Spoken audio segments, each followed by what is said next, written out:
BA second year के अंतर्गत दिल्ली सल्तनत की प्रशासनिक व्यवस्था जो उसके अंतर्गत अपने सुल्तान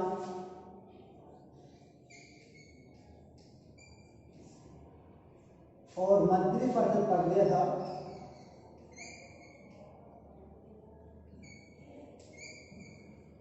मंत्री परिषद केंद्रीय प्रशासन, केंद्रीय प्रशासन मंत्री परिषद में पढ़ने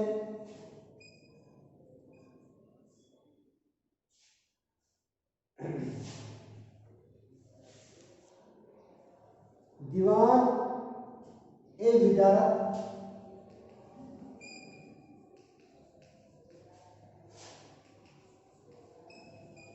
दीवान ए अर्ज,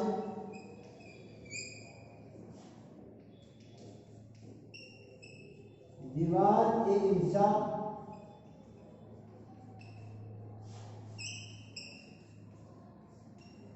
दीवान ए रसाला,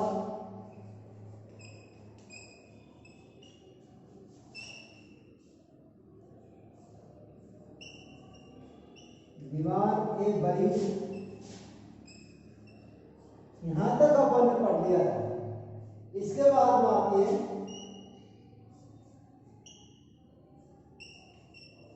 दीवान ए कजा। क्या आती है? दीवान ए कजा। दीवान ए कजा न्याय विभाग का पद होता है। न्याय विभाग का पद होता है। देखा जाता है मुख्य न्यायाधीश मुख्य सुल्तान ही होता था। सुल्तान का फैसला अंतिम होता था, लेकिन उन्होंने कुछ ऐसे पद दीवान ए कजा को सौंप दिए न्याय के, जो न्याय कर सकता था। इसे काजी उल कुजात भी कहा जाता था। काजी उल कुजात, काजी उल कुजात भी कहा जाता था, जो कभी कभी शेख उल इस्लाम, शेख उल इस्लाम यानी कि सद्र सुदूर का भी कार्य करता है।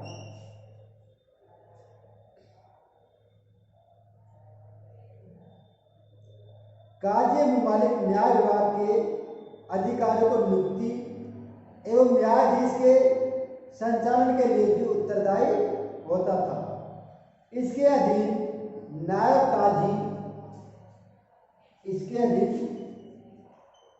नायब काजी या अदल होता था। नायब काजी या अदल होते थे, जो न्याय निष्पादन का कार्य करते थे।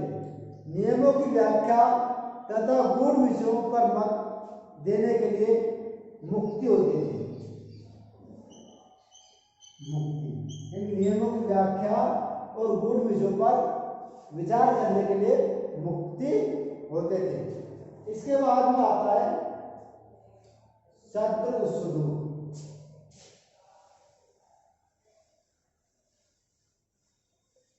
क्या आता है?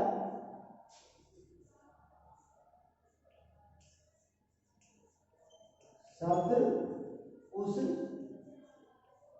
सुदूर यानी कि काजी उल कुजात, काजी उल कुजात सद्र उस सुदूर का कार्य करता है, तो वह धार्मिक कार्य करता है। यानी कि सद्र सुदूर धार्मिक कार्य जो करता है उसको सद्र सुदूर कहा जाता है। धार्मिक मामले सुल्तान का प्रमुख परामर्शदाता होता है। इसका मुख्य कार्य इस्लामी नियमों तथा उपनियमों को लागू करना। इसका मुख्य कार्य इस्लामी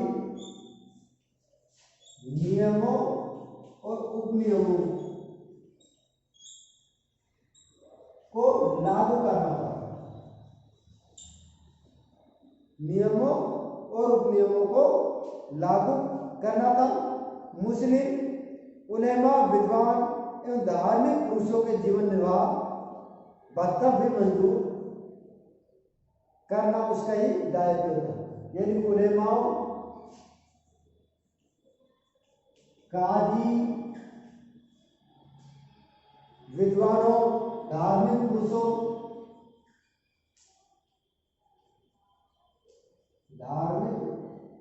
पुरुषों इनके लिए जो भत्ता तैयार करता था वो शत्रु सुदूरी किया करता था।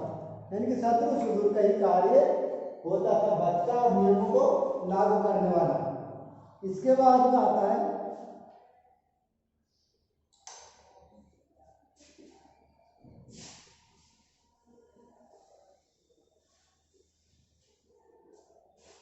थोड़ा बहुत में और भी कुछ ऐसे पद थे उनके बारे में आपको बताऊं। आमिर हाजिर, आमिर ए हाजिर,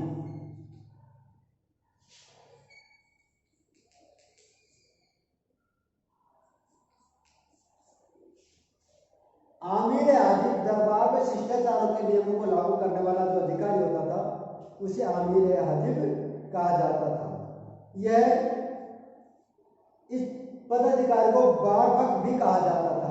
बारभक्त, इस पद को बारभक्त भी कहा जाता था।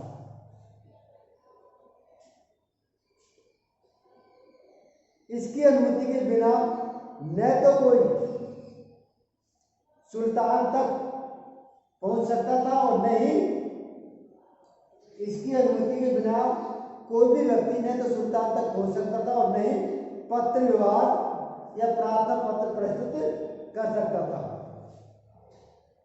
इसके बाद दीवान रियासत, दीवान रियासत मैंने पढ़ा था। दीवान रियासत यानी कि इसके अंतर्गत इसकी स्थापना अलाउद्दीन खिलजी ने की थी बाजार नियंत्रण नीति के अंतर्गत। इसके बाद है दीवान मीर कोई, दीवान अमीर कोई। यह इसकी स्थापना मोहम्मद बिन तुगलक ने की थी। ये कृषि विभाग से संबंधित था। इसके बाद में दीवान खैरात,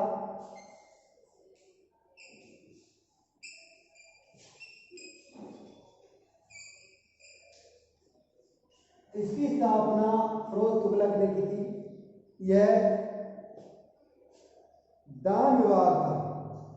निर्धनों तथा असहाय लोगों के पुत्रों के विवाह हेतु वित्तीय सहायता प्रदान करना, दीवान करने, बांटना, खैरात करना। और भी ऐसे बहुत सारे पद थे दिल्ली सल्तनत के अंतर्गत, लेकिन अपन को तो केवल यहाँ तक ही तैयार करना है मंत्रिपरिषद के अंतर्गत। इसके बाद में आता है प्रांतीय प्रशासन। क्या आता है?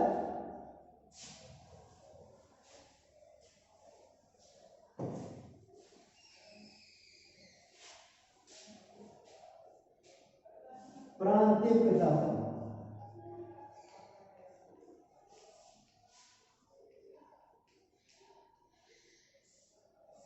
केंद्रीय प्रशासन के बाद में दूसरा कौन सा था? प्रांतीय प्रशासन। प्रांतीय प्रशासन, प्रांतीय प्रशासन केंद्रीय प्रशासन का ही प्रतिरूप था। सल्तनत काल में अनेक प्रांतों में विभाजित किया गया था। सल्तनत काल को अनेक प्रांतों में विभाजित किया गया था, जिसे इक्ता या वलीयत कहा जाता था। इसे इक्ता या वलीयत कहा जाता था। प्रांतों को इक्ता या वलीद कहा जाता था प्रांतों के गवर्नर को, यानी जो इसका अधिकारी होता था गवर्नर को, प्रांतों के गवर्नर को इक्ता वली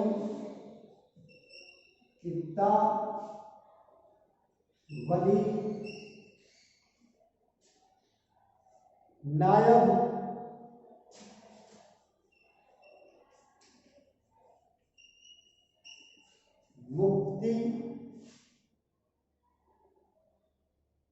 मुक्ति इक्तादार, यानी कि जो प्रांतों का मुख्य अधिकारी होता था, गवर्नर होता था, उसको इक्तादार, वली, नायब और मुफ्ती कहा जाता है।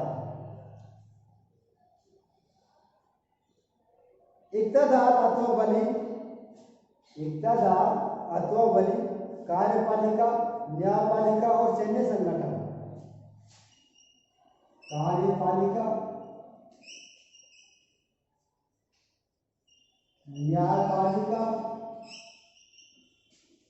और सैन्य संगठन तीनों का प्रधान होता था। प्रांतों में शांति व्यवस्था बनाए रखना, प्रांतों में शांति व्यवस्था बनाए रखना उसका प्रमुख कर्तव्य था, उसका प्रमुख कर्तव्य था। वह भूराजस्व की वसूली का कार्य भी देखता था। वह भूराजस्व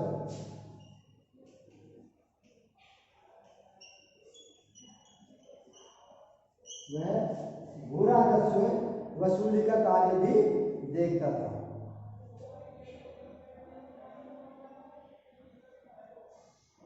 वली की नियुक्ति स्थानांतरण एवं अपदस्थीकरण सुल्तान द्वारा किया जाता है। इसकी नियुक्ति, स्थानांतरण और उसको हटाने पद से लगाना, ये सब कार्य किसका होता था? वली की नियुक्ति, स्थानांतरण, ये सब कार्य किसका होता था? सुल्तान का होता था, इसका होता था।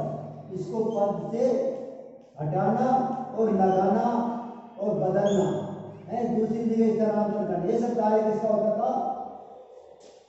सुल्तान का होता था।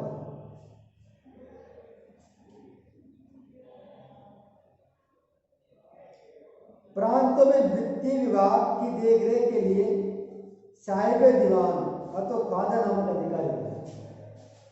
प्रांतों में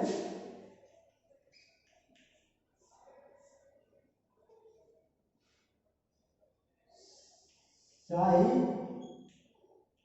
दीवान व ख्वाजा नामक अधिकारी होते हैं, यानी कि प्रांत वित्तीय विभाग की देखरेख के लिए वित्तीय विभाग की देखरेख के लिए साहिब दीवान या ख्वाजा नामक अधिकारी होता था। जिस प्रकार के केंद्र के अंतर्गत वजीर होता था ना वित्तीय विभाग का, इसी प्रकार प्रांतों में वित्तीय विभाग का जो अधिकारी होता था साहिब दीवान या ख्वाजा नामक अधिकारी होता था। सैनिक मामलों की देखरेख के लिए प्रांतीय आरिज होते थे। सैनिक भाग की देखरेख के लिए क्या होते थे? प्रांतीय आरिज।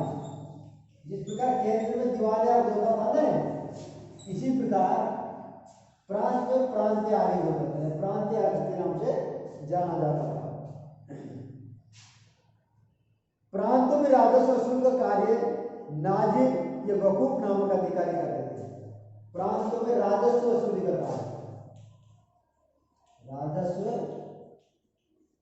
वसूली का कार्य कौन करता था? नाजिर या वकूफ। नाजिर या वकूफ, ये दो अधिकारी प्रांतों में राजस्व वसूली का कार्य करते थे। ख्वाजा तो साहिब,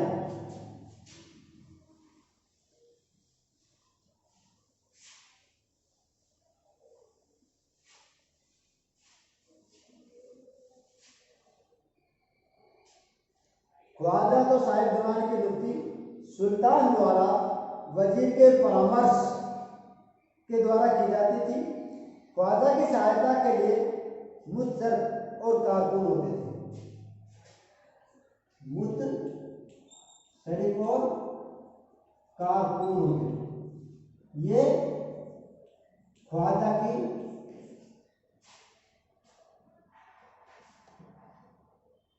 सहायता के लिए। प्रांतीय स्तर पर एक अन्य महत्वपूर्ण अधिकारी काजी था जो मुकदमों का निर्णय करता था। यानी कि यहाँ पर एक काजी होता था और काजी मुकदमों का निर्णय करता था।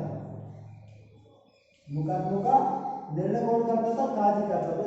जिस प्रकार प्रांत के अंतर्गत काजी पुजात होता था ना, इसी प्रकार प्रांत के अंतर्गत भी काजी नियुक्त किया जाता था जो मुकदमों का निर्णय करता था।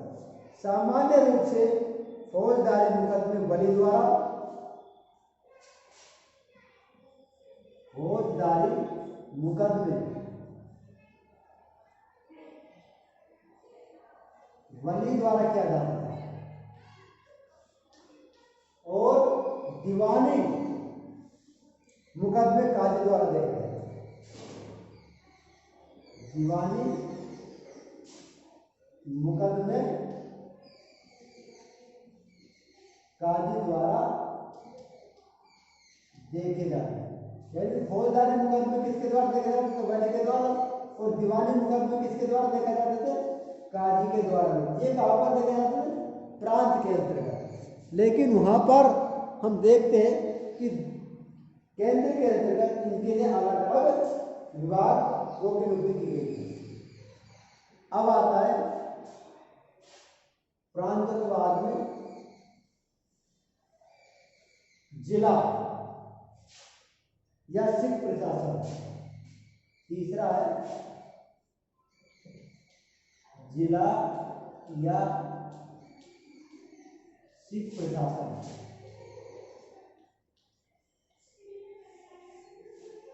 जिला या सिख प्रशासन। सिख का शाब्दिक अर्थ है एक हिस्सा। सिख का शाब्दिक अर्थ है एक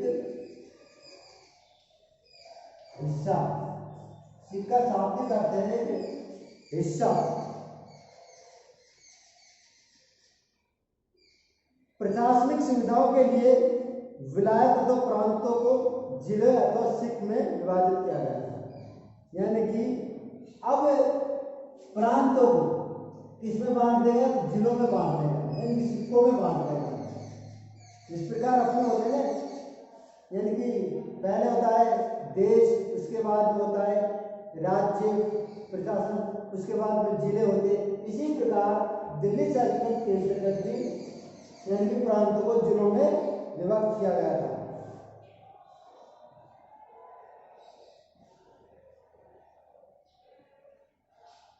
सिख का निर्माण 1279 ईस्वी में सर्वप्रथम, यानी कि सिख का निर्माण 1279 ईस्वी में सर्वप्रथम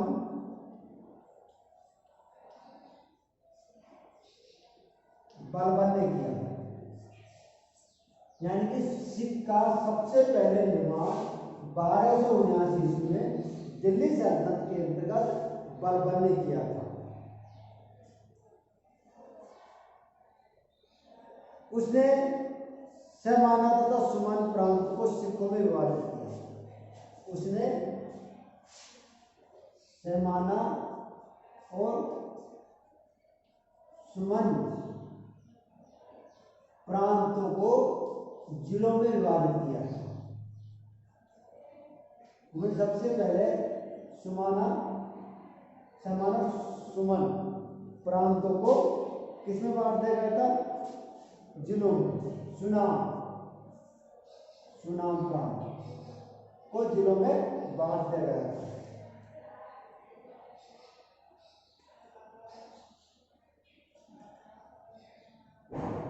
सिख का प्रशासन सिकदार कहा जाता था। यानी कि इसका जो प्रशासन होता था उसको सिकदार कहा जाता था। क्या कहा जाता था? सिक्का जो मुख्य होता था, यानी कि जो इस प्रकार केंद्र में सुल्तान होता था, प्रांतों में इक्ता वली को इक्तादार कहा जाता था, वली कहा जाता था, नायब कहा जाता था, मुफ्ती कहा जाता था। इसी प्रकार जिलों को सिकदार कहा जाता था। जो जिलों का प्रमुख अधिकारी होता था उसको सिकदार कहा जाता था। सिकदार की नियुक्ति उस अमीर वर्ग से होती थी जो मुक्ता वर्ग के पद पर कार्य कर चुका हो। सिकदार की नियुक्ति अमीर वर्ग से होती थी जो मुक्ता के पद पर कार्य कर चुका हो या जिन्होंने प्रशासन में पर्याप्त अनुभव हो। लोधी काल में सिख शब्द का प्रयोग कम हो गया था। लोधी काल में सिख शब्द का प्रयोग कम हो गया तथा उसके स्थान पर सरकार शब्द का प्रयोग किया जाने लगा। लोधी काल में सिख शब्द का प्रयोग कम हो गया था और उसकी जगह सरकार पद का शब्द का प्रयोग किया जाने लगा। ये किस काल में था? लोधी काल में।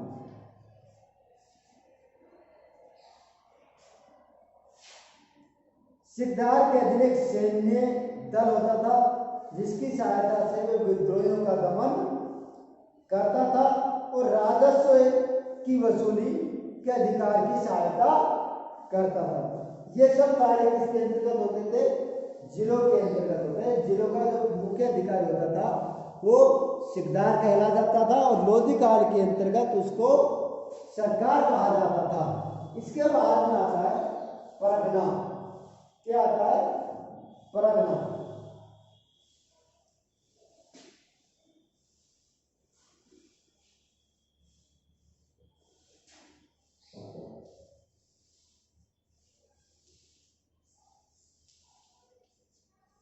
परगना सिक्कों के नीचे के प्रशासन की इकाई परगना कहा जाता है। यानी कि सिक्कों के जो नीचे की इकाई थी उसको परगना कहा जाता था। इससे नीचे की इकाई क्या कहा जाता था?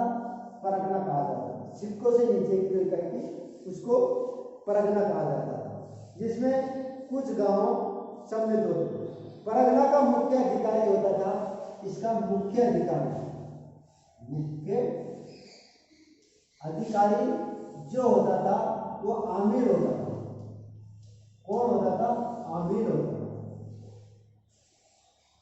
इसका प्रमुख कार्य परगने में शांति व्यवस्था बनाए रखना।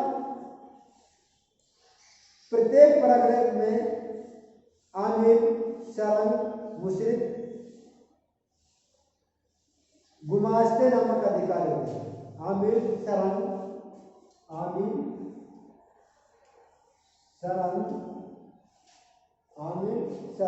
मुशरिफ,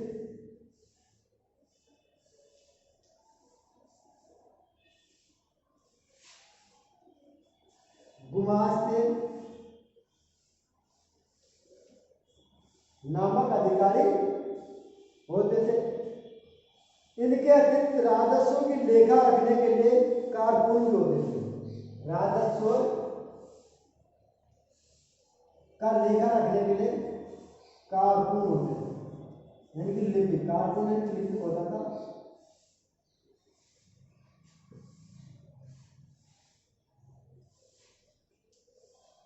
लिपिक, कारकुन एक लिपिक होता था। अफीफ के अनुसार फिरोज तुगलक के समय में 2 आब में 55 परगने थे। इब्न बतूता ने शादी या तो 100 गांव के समूह को शासन की इकाई के रूप में उल्लेख किया है। इब्न बतूता शादी यानी कि 100 गांव होते थे, उनको परगना के रूप में विभाजित किया गया था, यानी कि उनके समूह को शासन की इकाई के रूप में उल्लेख किया गया है। अब अगला जो टॉपिक है अपना गांव प्रशासन, इसको अपन अगली वीडियो के अंतर्गत आपको समझाते हैं। जो अगली वीडियो होगी वो गांव के प्रशासन के बारे में बता देंगे आप।